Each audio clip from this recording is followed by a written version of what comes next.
सरकार ने गौ माता को राज्य माता घोषित करा, उसके लिए साधु का।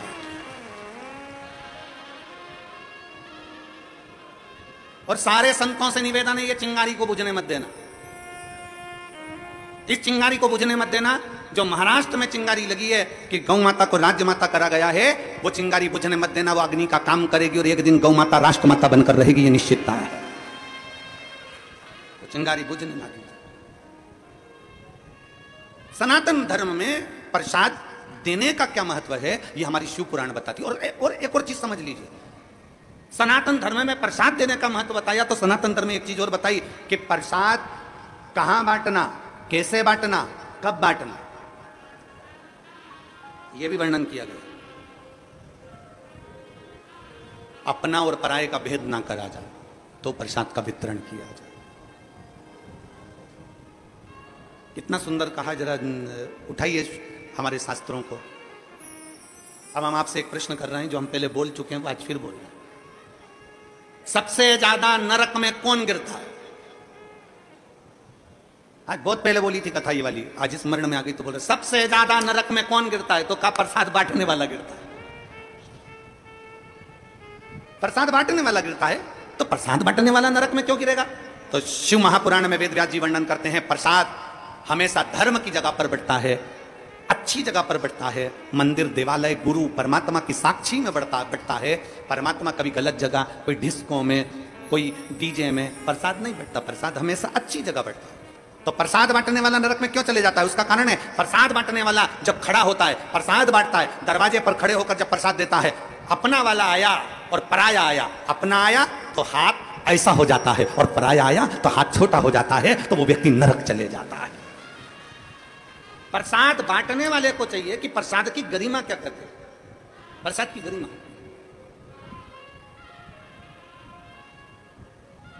कल हमने जो देखा यहाँ पर आमदार जी, बहुत अच्छा लगा, उसके लिए सुहास अन्ना जी, उसके लिए हम साधुता। क्यों आपने उन 3 बेलपत्र के 3 पत्ते में से भी हम बोले भी इनको कि आपको 3 पत्ते की बेलपत्र, अगर इनको 1 पत्ता देना हो तो 2 आप रख लीजिए। तो कहने गुरु जी आप उनका स्वास्थ्य खराब है, आप पूरा दे दो, पूरा दे दीजिए आप।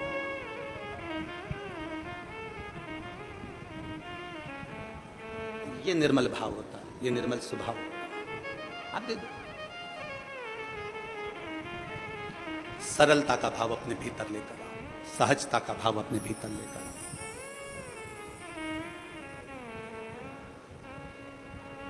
जब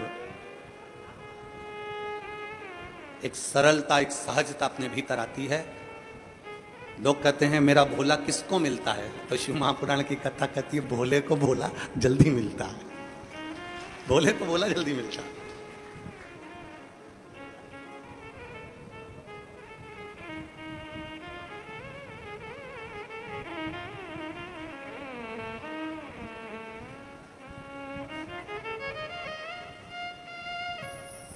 भगवान शिव की कथा कर रही है, चिंतन करो, चिंतन करो, चिंतन। असुर सांप को पकड़े हुए हैं, देवता सर्प को पकड़े हुए हैं, और वो कह रहे हैं कि हम शंकर का चिंतन कैसे करें। कौन कहता है कि अपना घर छोड़ोगे तो चिंतन होगा? कौन कहता है अपनी दुकान छोड़ोगे तो भगवान का चिंतन होता है? कौन कहता है कि आप अपना काम कारोबार छोड़ दो और बाबा बन जाओ तो भगवान का चिंतन होता है? शिव महापुराण कभी नहीं कहती कि भगवान का चिंतन घर छोड़कर होता है। सारे ऋषि घर छोड़े होंगे, संत घर छोड़े होंगे, पर मेरा भोलेनाथ अपना घर कभी नहीं छोड़ा। वो कैलाश पे रहता था, अपने पत्नी, बच्चे, परिवार सब के साथ रहता था। मेरा भोलेनाथ, उनके बच्चे गणेश जी, कार्तिकेय, उनके गणेश जी के धर्मपत्नी 2 रिद्धि सिद्धि, उनके बच्चे शुभ लाभ, फिर उनके बच्चे अमोद प्रमोद। भगवान अपने पोते पर पोते तक के साथ में रहते थे। भगवान शंकर अपनी धर्म पत्नी माता पार्वती के साथ रहते, भगवान शंकर अपने गणों के साथ रहते, भगवान शंकर अपने सर्व परिवार के साथ, भगवान शंकर अपना परिवार छोड़कर कहीं नहीं जाते। सारे देवताओं को परिवार के साथ कहीं पर प्रतिष्ठित नहीं किया जाता, पर शंकर के जितने मंदिर हैं, शिवालय जितने हैं, सारे शिवालय में शंकर का पूरा परिवार बैठता है। गणेश जी बैठेंगे, कार्तिक बैठेगा, नंदी बैठेगा, पार्वती जी बैठेगी, शंकर जी बैठेंगे, नाग बैठेगा, सर्प बैठेगा, सब बैठेंगे, त्रिशूल रखेगा, डमरू रखेगा, सब कुछ शंकर जी के मंदिर में होगा। शंकर अपने परिवार को छोड़कर नहीं बैठते, शंकर कभी अकेला भी नहीं रहता, शंकर पूरे परिवार के साथ रहता है। शंकर कभी नहीं कहते कि तुम अपनी दुकान छोड़ दो, शंकर कभी नहीं कहते कि तुम तुम्हारी खेती छोड़ दो, शंकर कभी नहीं कहते कि तुम्हारी जमीन जायदाद छोड़ दो। शंकर भगवान कहते हैं कि जैसे असुर और देवता सब सांप पकड़कर मंथन कर रहे हैं समुद्र का, और भगवान नारायण कर रहे हैं कि शिव का चिंतन करो, तो इन्होंने पूछा कि हम सांप छोड़कर शिव का चिंतन करें, हम काम छोड़कर शिव का चिंतन करें, हम शिव का चिंतन करें कैसे? तब भगवान नारायण ने कहा नहीं, काम करते रहो और शिव का नाम जपते रहो, चिंतन हो जाए।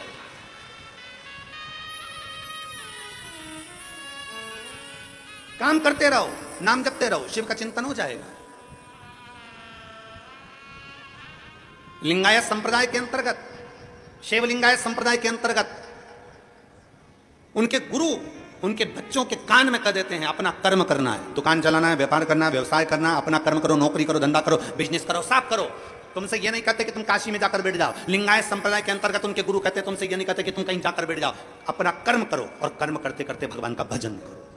काम करते रहो, नाम जपते रहो। काम करते करते जब नाम जपा जाता है तो उसका फल चौगुना मिल जाता है। घर छोड़कर तप करने वाले को जो फल मिलता है, घर छोड़कर सन्यास धारण करने वाले को जो फल मिलता है, घर छोड़कर अपना परिवार छोड़कर वन में बैठकर तप करने वाले को जो फल मिलता है, उससे चौगुना फल घर में रहकर भगवान का नाम जपने वाले को प्राप्त हो जाता है। हमने कभी तुमसे ये नहीं कहा कि तुम्हारा घर छोड़ो, हम तो एक काम करते हैं, अपने घर से एक लोटा जल भरो, शंकर जी का जो मंदिर पास में है वहां पहुंच जाओ। जो शंकर का मंदिर, जो शिवालय तुम्हारे घर के पास में है, तुम वहां जाओ और एक लोटा जल समर्पित करो। तुम्हारे घर के पास का जो शिवालय है, तुम्हारे घर के पास का जो शंकर का मंदिर है, वो मंदिर नहीं, सारे 12 ज्योतिर्लिंग का केंद्र बिंदु है, वहां जाकर जल समर्पित करो। सारी समस्या का हल। आप वहां जाइए, आप शंकर को एक लोटा जल समर्पित करिए, आप शिव के द्वार जाइए, आप शंकर का भजन करिए। जैसे लहर शांत होती है, दुख भी शांत होता है, समस्या भी शांत होती है, टेंशन भी शांत होता है, पर थोड़ा सा शिव की भक्ति। लहर आई है तो थोड़ा सा उछलने दो, दुख आया है थोड़ा बढ़ने दो, तकलीफ आई है थोड़ा आएगा, कष्ट आया है थोड़ा आएगा, तकलीफ आई है थोड़ा आएगा। चिंता ना करो, शंकर की भक्ति करो, धीरे धीरे धीरे धीरे धीरे धीरे शांत हो जाए। अपने स्वभाव को, अपने मन को, अपने चित्त को विचलित मत होने दो।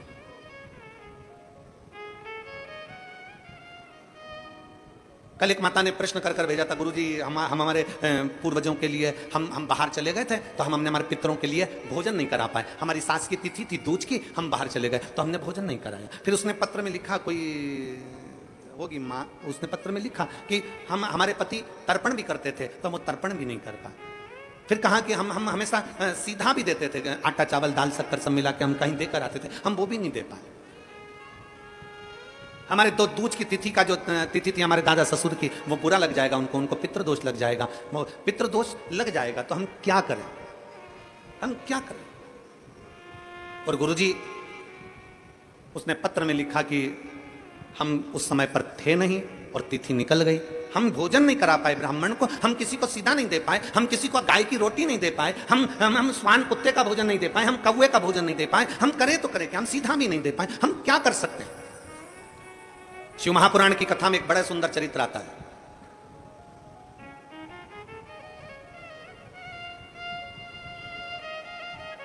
जब भगवान देवाधिदेव महादेव विराजमान थे, पितृलोक से पितरों के स्वामी आर्यमा, पितरों के स्वामी आर्यमा लेकर आए थे कौवे पर बिठाकर, और पृथ्वी पर उनको छोड़ा गया। कितने दिन के लिए? जम के बोलो, 16 दिन के लिए। बहुत ध्यान से सुनना कथा को। 16 दिन के लिए पृथ्वी पर पितरों को आर्यमा स्वामी ने, पितरों के जो स्वामी थे आर्यमा, कौवे पर बिठा कर लाए और उनको सारे पितरलोक के जितने जीव थे सबको पृथ्वी पर छोड़ दिया। पितरलोक पूरा खाली। पितृलोक पूरा खाली, पूरा खाली। सारे पितर पृथ्वी पर आ गए, सारे पितर। अब पितर पृथ्वी पर आए, आर्यमा स्वामी पितरों के देवता कौवे पर लेकर आए, नीचे छोड़ दिया पृथ्वी लोक पर, मृत्यु लोक पर। यह पृथ्वी लोक किसका? वैकुंठ भगवान विष्णु का है, ब्रह्मलोक ब्रह्मा जी का है, इंद्रलोक इंद्र का है, गरुण लोक गरुण का है, वरुण लोक वरुण का है, सर्पलोक सर्पों का, पताल आदि सब सबका। यह पृथ्वी किसकी है? जम के बोलो, ये मृत्यु लोक का स्वामी कौन है? देव अधिदेव महादेव। मृत्यु लोक का स्वामी कौन? भगवान शंकर, भगवान शिव। जब आर्यमा स्वामी पितरों को लेकर आए, पृथ्वी पर लाकर छोड़ा, भगवान शंकर के सामने जाकर आर्यमा स्वामी ने कहा, बाबा भोलेनाथ, शंभु त्रिकालदर्शी कैलाशी अविनाशी है शिव, कृपा करिए। शंकर भगवान ने पूछा, क्या बात है आर्यमा? आर्यमा क्या हुआ? आर्यमा स्वामी ने कहा, बाबा भोलेनाथ, 16 दिन पितरों के पूर्ण हो जाएंगे, अमावस्या के दिन पितर अपने अपने पितृलोक में चले जाएंगे, सारे पितर पितृलोक में पहुंच जाएंगे, सारे पितर।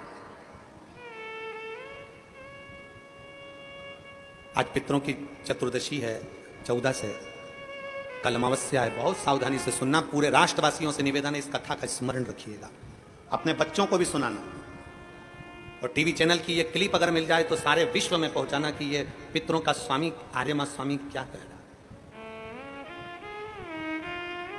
पितरों के स्वामी आर्यमा स्वामी कहते हैं, प्रभु प्रभु, हे शिव शंकर, हे ओघड़दानी, हे भोलेनाथ, हे त्रिकालदर्शी कैलाशी अविनाशी, आपसे निवेदन है, 16 दिन श्राद्ध में पितृलोक पूरा खाली हो गया, पितरों को लाकर मैंने मृत्यु लोक में छोड़ दिया। सारे पितर, सारे पूर्वज जितने मर कर चले जाते हैं, वो 16 दिन पृथ्वी पर आकर इन जीवों के रूप में फिरते हैं, दिखते नहीं हैं, जीव के रूप में रहते हैं, अणु जैसे। आपको क्या कहें, आप में से किसी ने एक आध बार ऐसा करा है क्या कि धूप में से कांच की रोशनी को छांव में दिखाओ? किसी ने करा है?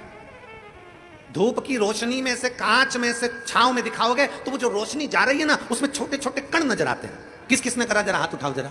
हमने बचपन में करा है। एक छोटा सा कांच का टुकड़ा लिया और उस कांच के टुकड़ों को धूप में से दिखाया, छांव में दिखाया, तो उस धूप में से दिखाने में उसमें एक रोशनी दिखती है, उस रोशनी में छोटे छोटे कण नजर आते हैं, छोटे छोटे कण नजर आते हैं। जितने छोटे कण उस रोशनी में नजर आते हैं, उससे भी 1000 गुना छोटा कण कर लो, उन कणों के रूप में पितर पृथ्वी पर विराजमान रहते हैं 16 दिन तक। कणों से भी कण छोटे, जीवात्मा के रूप में, संसारवासियों के भीतर एक कण के रूप में वो आते हैं।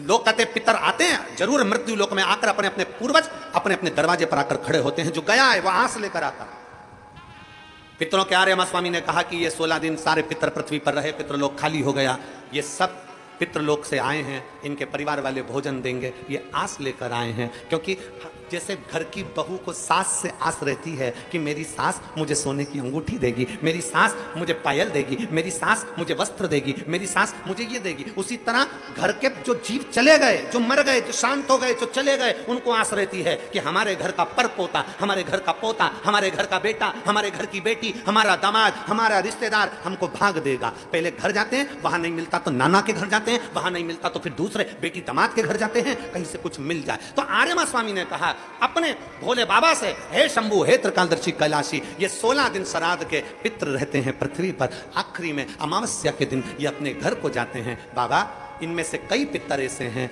जिनको भोजन नहीं मिल पाता। जैसे उस बहन ने लिखा कि मैं नहीं थी, मैं नहीं थी। कई पितर ऐसे हैं जिनको भोजन नहीं मिल पाता। कोई एक साधन ऐसा बता दो शंकर भगवान, कोई एक साधन ऐसा बता दो भोलेनाथ कि अगर 16 दिन पितरों की कोई गलती भी हो गई हो, पितरों को भाग भी ना मिला हो, पितरों का अपमान भी हो गया हो, तो आखिरी दिन ऐसा कोई उपाय बता दिया जाए, आखिरी दिन ऐसा कुछ कर दिया जाए जिससे सारे पितर तृप्त होकर आशीर्वाद दें और उनके वंश को आगे बढ़ाने का, फलने फूलने का वर देकर पितर अपने घर को चले जाए। भगवान देवादिदेव महादेव मुस्कुराकर माता पार्वती जी की ओर देखे और मां जगत जननी भगवान शिव की ओर देखी और भगवान शंकर ने कह दिया, सुनो आर्यमा, जितने पितृ आप पितृलोक में वापस लेकर जाओगे, अगर वो पितरों का नियम है 16 दिन श्राद्ध में खाते हैं, भोजन करते हैं, अपने अपने धूप में आप लोग घी शक्कर छोड़ते हो, कंडे के ऊपर, गोबरी के ऊपर, ये धूप में आप दे देते हो, गाय के रूप में, कुत्ता के रूप में, पक्षी के रूप में दे देते हो। तो भगवान शंकर ने कहा सारे पितर 16 दिन भोजन करते हैं, अमावस्या के दिन इन पितरों को आप नदी, तालाब, बावड़ी, कुआं, सरोवर, जो पानी का स्थान हो, कोई नदी हो, कोई तालाब हो, कोई बावड़ी हो, कोई कुआं हो, कोई सरोवर हो, ये सारे पितर वहां पानी पीने के लिए आते हैं। जल पीने के लिए पितर पहुंचेंगे। अपने गांव में जो नदी है, तालाब है, बावड़ी है, कुआं है, हैंडपंप है, हाथसी है, जो है उसके पास में ये जल पीने के लिए पहुंचेंगे। तो सुनो आर्यमा स्वामी, अगर संसार में रहने वाला मनुष्य पितृपक्ष की अमावस्या को, पितृ मोक्ष अमावस्या को, जो कि कल 2 अक्टूबर की है,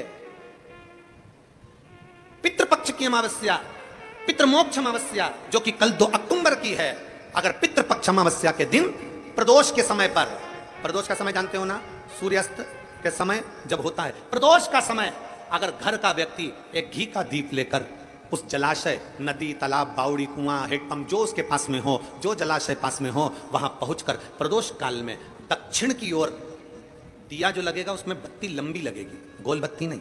कौन सी बत्ती? लंबी बत्ती। लंबी बत्ती जानते हो सब लोग? कपास की जो बाती होती है वो लंबी वाली, गोल बाती नहीं, फूल बाती नहीं, लंबी बाती। कपास की बाती को लंबा कर कर वो बाती घी के दिए में रखकर बाती का मुख दक्षिण का कर कर अगर दीप प्रज्वलित किया जाता है तो वो घर के पितर कभी बद्दुआ नहीं देते, उन पितर आशीर्वाद देकर ही जाते हैं। हमसे अगर अपमान हो गया, भोजन ना करा पाए, भाग ना दे पाए, कुछ तकलीफ हो गई, कोई कष्ट आ गया, हम हमारे पूर्वजों को नहीं पूछ पाए, तो पितृ मोक्ष अमावस्या के दिन मतलब कल 2 अक्टूबर को शाम के समय प्रदोष काल में अपने पास में जो नदी हो, अपने पास में जो बावड़ी हो, अपने पास में जो कुआं हो, अपने पास में जो हापसी हो, अपने पास में जो हो तुम्हारे नजदीक में, और अगर कुआं, बावड़ी, हापसी, तालाब कुछ भी नहीं हो तो पीपल का पेड़ या बट का पेड़, बट वृक्ष या पीपल का वृक्ष या बेलपत्री का वृक्ष, इसके नीचे अगर तालाब, नदी, कुआं, बावड़ी नहीं है तो उस वृक्ष के नीचे अगर दक्षिण की ओर बाती का मुख कर दिया जाए और वहीं पर बाती को जला दिया जाए, उस दीपक को प्रज्वलित कर दिया जाए और अपने पूर्वजों को प्रणाम कर कर वापिस अपने घर पर आइए, पितृ दोष कभी नहीं हो सकता, पितृ शांत ही रहे, पितृ शांत ही रहे। भगवान शिव कहते हैं सुनो आर्यमा स्वामी, ये प्रदोष काल का समय मेरा, और शंकर भगवान कहते हैं ये मेरा और पार्वती के भ्रमण का समय है। प्रदोष काल का समय 33 कोटि देवता, भगवान इंद्र अपनी इंद्राणी के साथ रोज घूमने नहीं जाते, नारायण भगवान अपनी लक्ष्मी के साथ रोज घूमने नहीं जाते, 33 कोटि देवता अपनी अपनी धर्म पत्नी के साथ रोज घूमने नहीं जाते, पर केवल एक देवाधिदेव महादेव ऐसे हैं जो अपनी धर्म पत्नी के साथ नंदी पर बैठकर प्रत्येक दिन, प्रतिदिन प्रदोष काल में शाम के समय मेरे शंकर पार्वती भ्रमण पर जाते हैं। भ्रमण। आर्यमा स्वामी, प्रदोष काल में मैं और पार्वती दोनों नंदी पर बैठकर जाएंगे, नंदी पर बैठकर जाएंगे, और जिस सरोवर, जिस तालाब, जिस बावड़ी, जिस कुआं, जिस स्थान पर लोग दीप दान कर रहे होंगे, वहां के सारे पूर्वजों को, पितरों को हम स्वयं अपने नंदी पर बिठाकर पितृ लोक छोड़कर आएंगे। ये शिव तत्व है, ये शिव तत्व है। और खाली ना जाता कोई तर से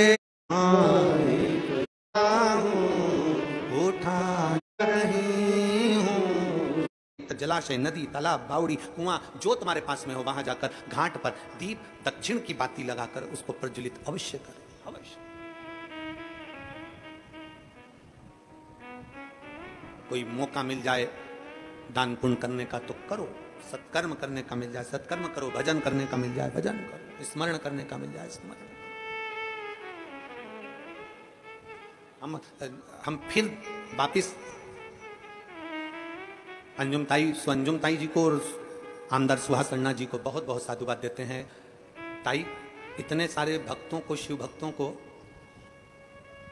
भोजन कराने के लिए लोग आमंत्रित करते हैं, पर श्राद्ध पक्ष में आपके इतने शिव भक्त नंदगांव के जो इस सामने बनी भोजनशाला में भोजन कर रहे हैं ताई, उसके लिए आपको साधुता देते हैं, बहुत बहुत साधुता। इतना शिव भक्त, मेरे ओघड़ी शंकर का इतना भक्त, आपकी जो सामने भोजन भंडारा चल रहा है उसमें इतने शिव भक्त अगर भोजन कर रहे हैं तो ताई आपको बहुत बहुत साधुवाद है, उसके लिए बहुत बहुत साधुवाद। अन्ना जी आपको बहुत साधुवाद। कितना लोग तड़पते हैं कि हमारे घर लोग आए और श्राद्ध पक्ष में मुख झूठा करें, इतने नादगांव के इतने शिव भक्त आपकी इस भोजनशाला में मुख झूठा कर रहे हैं, उसके लिए साधुता आपको। श्री शिवाय नमस्ते। साधुता है, बहुत बहुत साधुता। कितना कितना और तेरी कृपा बिना न हिले चपटी भोले बखान क्या राष्ट्र हमको सिखाता है, ये हमारा राष्ट्र हमको सिखाता है, हमारा सनातन धर्म हमको सिखाता है, ये हमारा शिव तत्व हमको सिखाता है। कल उस माता ने एक प्रश्न और लिखा था, गुरुजी श्राद्ध में कौवे को भोजन क्यों दिया जाता है? श्राद्ध में कौवे को भोजन क्यों दिया जाता है? अरे भाई मेरी जीजी, मैं आपको हाथ जोड़कर प्रणाम कर निवेदन करना चाहूंगा कि श्राद्ध में कौवे को भोजन क्यों दिया जाता है, किसी साइंटिस्ट से पूछें, किसी वैज्ञानिक से पूछें, किसी रिसर्च सेंटर से पूछें कि कौवे को श्राद्ध में भोजन क्यों दिया जाता है। हमारा सनातन धर्म साइंस से जुड़ा हुआ है, हमारे शास्त्र, हमारे वेद, हमारे पुराण, हमारे जितने वेद पुराण शास्त्र सब साइंस से जुड़े हुए हैं।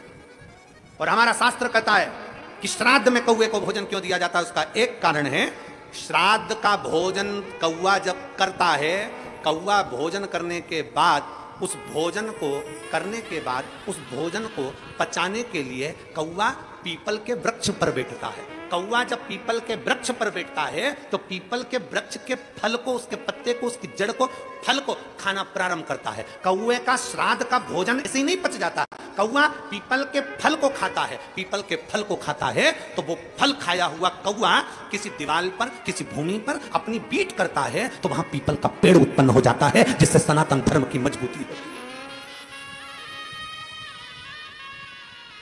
पीपल का वृक्ष उत्पन्न हो जाता है। पीपल का वृक्ष क्योंकि वो प्रकृति की रक्षा के लिए है, प्रकृति की रक्षा। आ जाइए, आ जाइए, आ जाओ।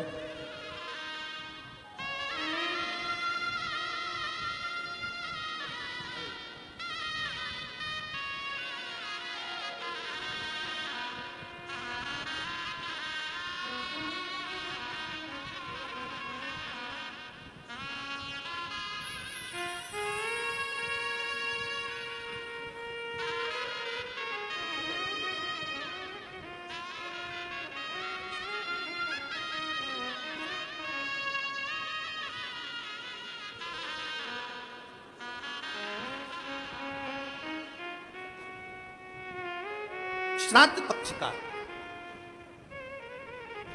पक्ष का वो भोजन कौवा पचा नहीं पाता, पीपल का फल खाता है, भोजन पचाता है। कितना विचित्र है हमारा सनातन धर्म। जरा देखिए कि एक पक्षी भी एक वृक्ष को लगाने की दम रखता है, तो आप और हमारा भी फर्ज बनता है कि कम से कम अपने पूर्वजों के नाम से एक वृक्ष जरूर लगाना चाहिए, एक वृक्ष जरूर लगाना चाहिए। ये सनातन धर्म की मजबूत है, सनातन धर्म की। और तेरी कृपा बिना न हिले एक भी अणु, लेते हैं श्वास तेरी कृपा से, बखान क्या करूं राखों के ढेर का, चपटी बबूत में खजाना कुबेर, गंगधार मुक्ति द्वार ओंकार तू, भोले आयो शरण तिहारी शंभुतार। चारों तरफ प्रकाश करने की सामर्थ्यता सनातन धर्म की है, सनातन धर्म। और बहुत ध्यान से, बहुत सावधानी से स्मरण रखिएगा,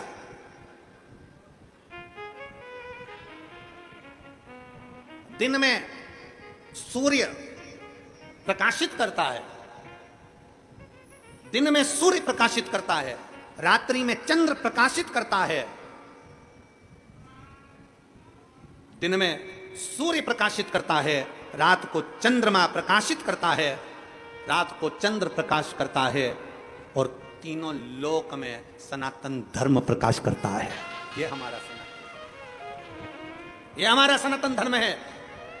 दिन में सूर्य प्रकाश करता है, रात में चंद्र प्रकाश करता है, और तीनों लोक में सनातन धर्म प्रकाश करता है।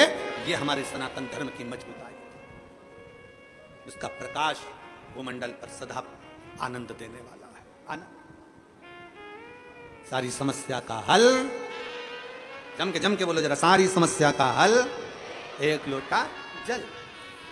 एक लोटा जल प्रतिदिन चढ़ाइए, प्रतिदिन शिवालय जाइए, प्रतिदिन शंकर के द्वार जाइए, प्रतिदिन शंकर का स्मरण करिए, फिर कथा करिए। चिंता और चिंतन में अंतर है, बहुत अंतर है। वही चिंता चिंतन की कथा चल रही है, वही समुद्र मंथन की कथा चल रही है, वही समुद्र मंथन की कथा। असुरों को गुस्सा आ गया, असुरों ने सोचा हम काय को शंकर जी को जल चढ़ाए, हमें क्या करना शंकर जी को जल चढ़ा। अरे भाई, शिव महापुराण की कथा कहती है चाय और चरित्र जिस पर गिरते हैं, जिस पल गिरते हैं, दाग जाता ही नहीं है। चाय का भी दाग नहीं जाता, चरित्र का भी दाग नहीं जाता, इसलिए सावधान, बहुत सावधान। मेरे भारत की बेटियों से निवेदन है, संपूर्ण विश्व की बेटियों से निवेदन है, परसों से नवरात्रि चालू हो रहे हैं। सनातन धर्म की शुरुआत का ये एक अनूठा त्यौहार है, नवरात्रि का त्यौहार। मेरा संपूर्ण भारत की बेटियों से निवेदन है, संपूर्ण जगत की बेटियों से निवेदन है, इस व्यासपीठ के माध्यम से, इस नांदगांव की व्यासपीठ के माध्यम से संपूर्ण जगत की बेटियों से निवेदन है कि आपसे निवेदन है कि अगर गरबे में जा रही हो, गरबा खेलने के लिए जा रही हो, निवेदन है हमारे सनातन धर्म की मर्यादा के साथ जाना। वस्त्र ऐसा पहनकर जाना जो मर्यादित हो, वस्त्र ऐसा पहनकर जाना जो मर्यादित हो। हमारी मर्यादाओं को गिराने वाले वस्त्र पहनकर ना जाइएगा, मेरा बेटियों से निवेदन है।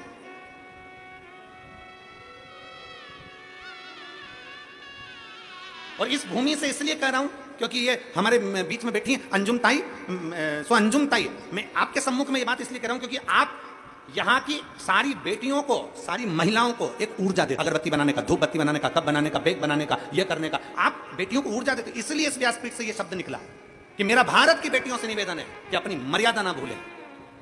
अपने तन पर जो वस्त्र धारण कर आप जाएं कथा, आप उसमें गरबे के अंतर्गत तुम मर्यादित वस्त्र पहनकर जाना, मर्यादा से हटकर वस्त्र ना पहन, मर्यादित वस्त्र का स्मरण किया। एक ऊर्जा आपके भीतर हो और वो ऊर्जा आपके अंदर रहना चाहिए। शिव महापुराण की कथा कहती है, भगवान शंकर का चरित्र कहता है, चाय गिरी कपड़े पर, दाग नहीं गया, चरित्र गया, दाग नहीं गया, नहीं गया। आप उसको मजबूत बनाइए, उसको प्रबल बनाइए। असुरों ने कह दिया, राक्षसों ने कह दिया, हम मंथन कर रहे हैं, हम शंकर को जल नहीं चढ़ाएंगे, हम शिव जी को जल नहीं चढ़ाएंगे, हम शंकर का चिंतन नहीं करेंगे। भगवान विष्णु ने कह दिया, चिंतन तो करना पड़ेगा। आप काम करते रहो और काम करते करते, समुद्र मंथन करते करते शंकर को याद करिए। शिव को याद किया, समझ लो कि शंकर का अभिषेक हो गया। शिव को याद किया, समझ लो शंकर का भजन हो गया। तुम याद, एक पत्र है,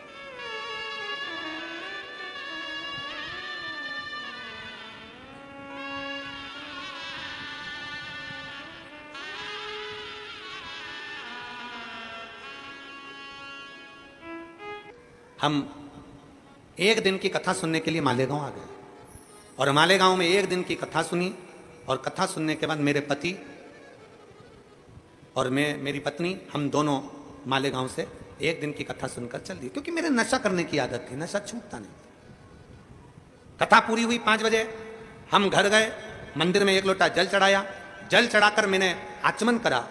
मुझे क्या मालूम था कि मेरी पत्नी कथा के पंडाल की, जहां कथा का पंडाल लगा था, वहां की मिट्टी मेरे को लगा देगी। वहां की मिट्टी मेरी पत्नी ने मेरे को लगाया और ना जाने मुझे क्या हुआ। गुरुदेव, उस मालेगांव की एक दिन की कथा के बाद आज तक मैंने मदिरा को हाथ नहीं लगाया, छोड़ दी।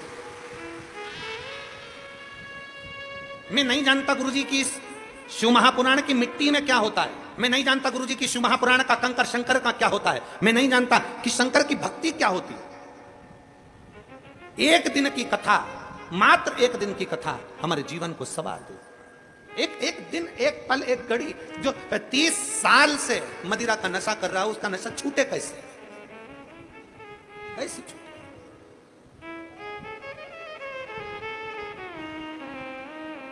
आए क्या? आ जाओ।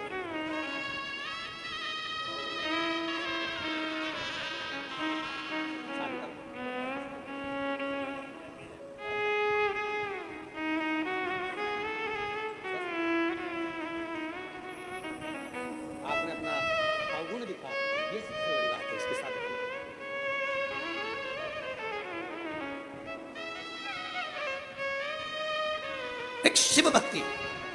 दुनिया के लोग कहें कि कथा में क्या मिलता है, आपसे निवेदन है, कल तो मासिक शिवरात्रि थी, आज हमारे शिव महापुराण की शिवरात्रि है। आपको मालूम होगा शिव पुराण में छठे दिन शिवरात्रि रहती है। शिव पुराण की शिवरात्रि क्यों रहती है? क्योंकि आज के दिन रात में लोग पूरी रात संकीर्तन करते हैं।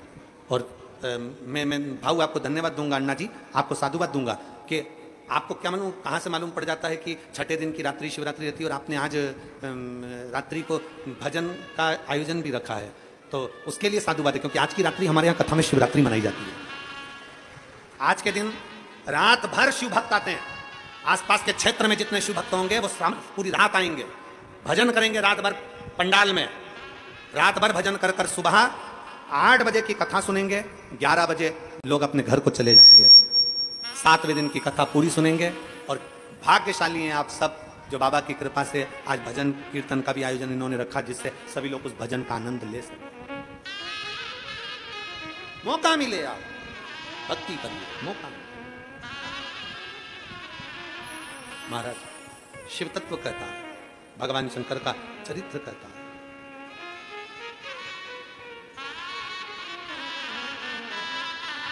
भगवान शंकर का पवित्र चरित्र वर्णन कर रहा है।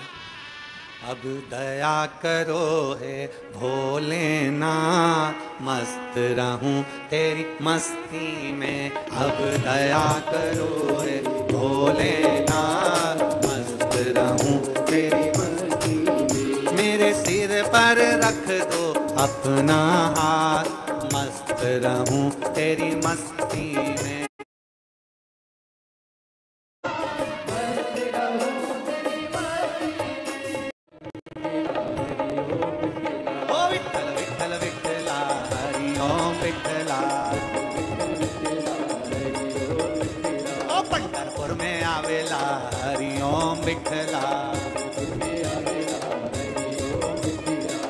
राम जी गावेला हरि ओम विठला, ओ तुका राम जी गावेला हरि ओम विठला। चलो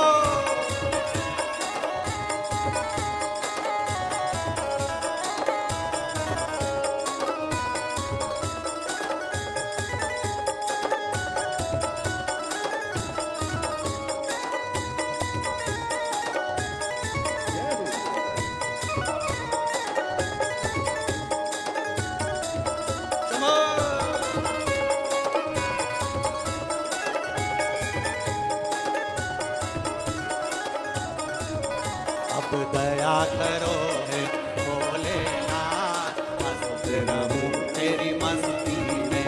अब दया करो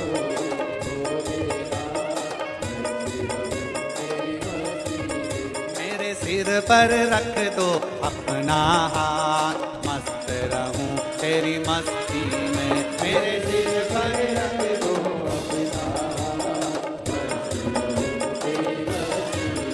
अब दया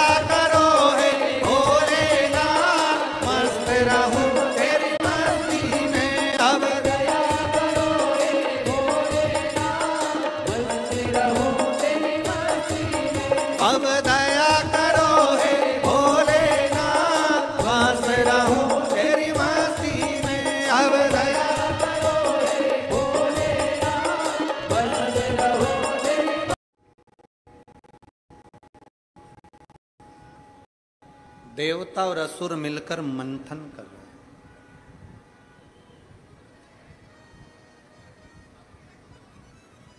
भगवान नारायण ने कहा कि असुरों को भी और देवताओं को भी, किन्नर को भी, गंधर्व को भी, नागों को, अप्सराओं, सबको कहा कि ये जो मंथन हो रहा है इसमें शिव का चिंतन करिए। जब दुख मंथन हो, इसका स्मरण रहिएगा थोड़ा सा,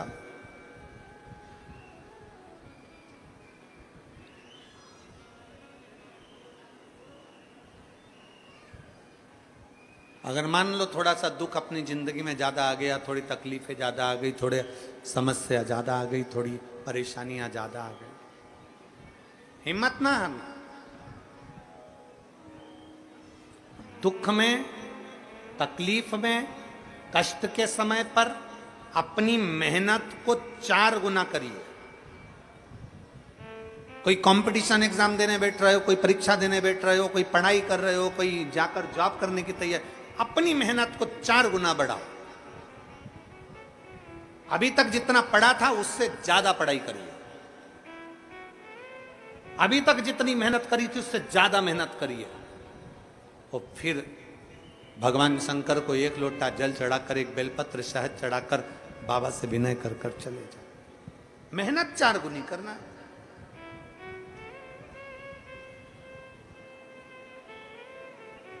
और जब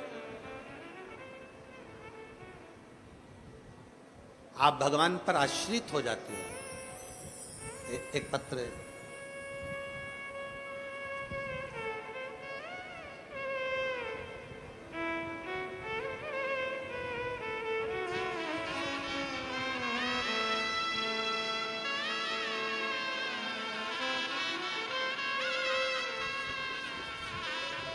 मेरा नाम सुरेखा बाबूलाल राठौड़ है।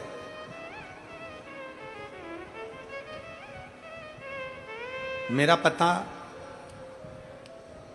मोला डोंगरी तालुका नांदगांव नासिक। मोला डोंगरी है कि मैला डोंगरी है? तुम समझ गए ना? बस ठीक, जाने दो। तुम्हें समझ में आना चाहिए, बाकी के तो सब चल जाए। मेरा पता, मेरा नाम सुरेखा बाबूलाल राठौड़ है। मेरा पता डेस डेस डेस तालुका नांदगांव नासिक है। ठीक है? कहीं बैठी हैं? आ जाओ, 1 बेलपत्र ले जाना। आ जाइए, आ जाइए। बच्ची आई हो तो उसको भी ले आइए। मैं तालुका नांदगांव नासिक की रहने वाली हूँ। मैं सबसे पहले माननीय सुहास अन्ना कांदे जी को धन्यवाद देना चाहती हूँ, जिनकी वजह से हमें नांदगांव वासियों को ये कथा श्रवण करने का सौभाग्य मिला।